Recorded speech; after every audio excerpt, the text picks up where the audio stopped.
அகிலமெல்லாம் உன்னாட்சி அம்மா உங்கள் அருளாட்சி அகிலமெல்லாம் என்னப்பா காலங்கத்துல பாட்டு போட்டுங்க பாட்டு நான் போடலடா கோவில்ல போட்டுருந்தாங்க வெள்ளிக்கிழமை அன்னைக்கு காலங்கத்துல போட்டு போடுவாங்க வெள்ளிக்கிழமை இல்லடா ஆடி மாசம் வந்துச்சுல ஆடி மாசமா எப்போ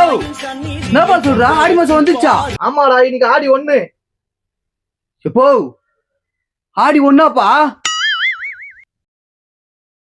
என்னப்பா எப்பா ஆடி மாசம் ஆரம்பிச்சிச்சு இதுக்கப்புறம் பாட்டை போட்டு உயிரா வாங்குவாங்க என்னால நிம்மதியா தூங்க முடியாது ஆடி மாசம் வந்தாதான் எனக்கு நைட் ஷிஃப்ட் போடுறானுங்க என் தலை விதியா என் தலையில எழுதிதான்னு தெரியல நான் ஆடி மாசம் முடிஞ்ச உடனே நான் வீட்டுக்கு வரேன் இது வரைக்கும் நான் இதுக்கப்புறம் ஆபீஸ்ல நான் பத்துக்கிறேன் சரியா அதான் என்ன கொஞ்சம் கூட்டிட்டு போடா சரி வா செக்யூரிட்டி ரூம் கேலியா தான் இருக்குது அங்க வந்து நீ பத்துக்கோ சரியா பார் போட்டானுங்க பார் பாட்டை கொஞ்சம் நேரம் விட மாட்டானுங்க பாகிஸ்தான்ல போட்ட குண்டு இங்க ஒண்ணு போட்டு இருந்தா நல்லா இருந்திருக்கும்